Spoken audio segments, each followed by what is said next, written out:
चंद दिन पहले एक नाम नेहाद मौलवी ने देवबंद का, वो पीछे नजरियाती काउंसिल का चेयरमैन भी रहा है, मोहम्मद खान शीरानी, उसने कुरान मजीद की एक आयत पढ़ के इसराइल को तस्लीम करने का दावा किया है। उस पर इसराइल के अंदर जश्न मनाया गया है। रवा टाइम कादियानियों ने उसको अप्रिशिएट किया है कि देखो पहले तो दूसरे दावा करते थे, अब ये इनका मौलवी है, चेयरमैन रहा है नजरियाती काउंसिल का, और वो ये कह रहा है और कुरान पढ़ रहा है और साथ उलमा को दावत दे रहा है, या कौम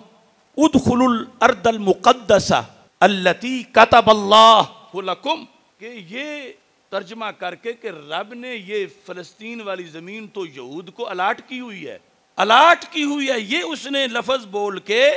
तो कहा कि तकलीफ क्या है, जो रब ने अलाट की हुई थी उनको तो वो उन्होंने ली है, तो वो तो नाजायज कब्जा है ही नहीं, उसे मान लेना चाहिए। ये उलमाए देवबंद जमीयत उलमाए इस्लाम का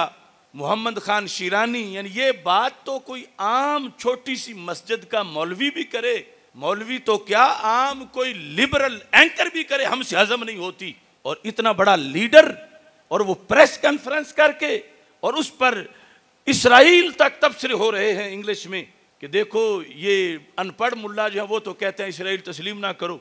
और ये पढ़ा हुआ है, इसने तो आयत से साबित कर दिया है कि इसराइल को माज़अल्लाह तस्लीम किया जाए। और उधर अरब हुक्मरान हैं, वो पहले ही लेटे हुए हैं, और बल्कि खुद मान ही नहीं गए, हमारे मुल्क को भी मजबूर कर रहे हैं कि तुम भी इसराइल को मानो। अब ये सारी चेन, और फिर इसको मजहब का रंग दिया जा रहा है, कुरान के जरिए कतबल्लाहु लकुम से इस्तिदलाल किया जा रहा है। आपको याद है कि हमने जब तहरीक सिरात मुस्तकीम, इदारा सिरात मुस्तकीम बनाया था, उसके मंशूर में ये बताया था कि जब भी कोई बीमारी आएगी तो उसी वक्त हम उस पर स्प्रे करके जरासीम उसके ख़त्म करेंगे। वो गाजी मुमताज हुसैन कादरी साहब वाला मसला जो था, किसी की ऊंची सांस उस वक्त सुनाई नहीं देती थी जब हम लाहौर से कारवां लेकर गाजी के घर तक गए थे।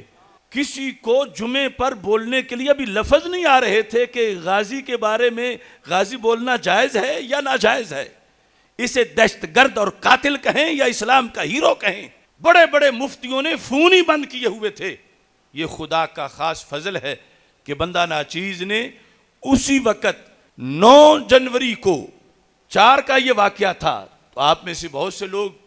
शामिल होंगे, ईवान इकबाल के अंदर मुफक्किरीन, जजेस, वकला, शुयूखुल हदीस के सामने तकरीबन 4.5 घंटे दलाइल देकर ये साबित किया था कि ये दहशतगर्द नहीं, उम्मत की आंखों का तारा है। आज इस मौका पर हमारे जीते हुए कुरान के मानी बदलकर, कुफर का रास्ता दिखाकर इसराइल को तस्लीम करने की तकरीरें की जाएं, तो हमारे जीने का फिर फायदा क्या है। इंशाअल्लाह 3 जनवरी का जो सेमिनार है, उसमें इस आयत का जो सही मतलब है उस पर बंदा नाचीज पूरा मकाला पेश करेगा। खुद इस आयत से पहले, इसके बाद, खुद इसके अल्फाज के लिहाज से जो 14 सदियों में सहाबा से लेकर आज तक उम्मत में जो माना पढ़ा लिखा जाता रहा, जो कुरान की मंशा है, जो सहाबा को सरकार ने पढ़ाया है,